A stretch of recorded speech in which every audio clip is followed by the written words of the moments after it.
চাকসু নির্বাচনের ২৬টি পদের মধ্যে ভিপি জিএস সহ ২৪টিতে জয়ী হয়েছে ইসলামী ছাত্র শিবির সমর্থিত প্যানেল সম্প্রীতি শিক্ষার্থী জোট। আর বাকি দুটির মধ্যে একটিতে ছাত্রদলের জিএস প্রার্থী আইবুর রহমান এবং খেলাধুলা ও ক্রীড়া সম্পাদক পদে স্বতন্ত্র প্রার্থী তামান্না মাহবুব জয়ী হয়েছেন।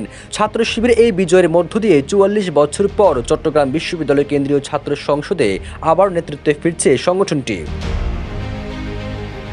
১৬ অক্টোবর রাত ৪টার দিকে চাকসু নির্বাচনের ফলাফল ঘোষণা করেন নির্বাচন কমিশন। এতে ভিপি পদে ছাত্র শিবিরে মোহাম্মদ ইব্রাহিম হোসেন রনি ৭,৯৮৩ ভোট পেয়ে নির্বাচিত হয়েছেন।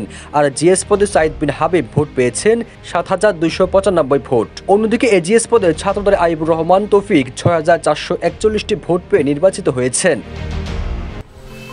১০ বছরের যাত্রা তো কেবলই শুরু। একসাথে গ্রো করার এই জার্নি চলুক আগামীতেও। Pathao 10 years of growing with you.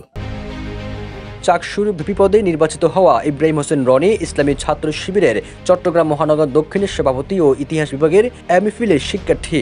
আর নবনির্বাচিত জিএস সাইদ বিন হাবিব বিশ্ববিদ্যালয় শাখা ছাত্র শিবিরের সাহিত্য সম্পাদক ও ইতিহাস বিভাগের স্নাতকোত্তরের শিক্ষার্থী। চাকসু নির্বাচন শান্তিপূর্ণভাবে শেষ হলেও ফলাফল প্রকাশের আগে বেশ কিছু জায়গায় উত্তেজনা দেখা দেয়।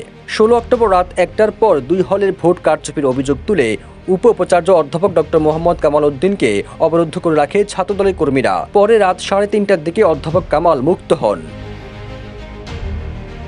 চাকসুর ইতিহাসে ছাত্র শিবিরে এর আগে জয় এসেছিল ১৯৮১ সালে।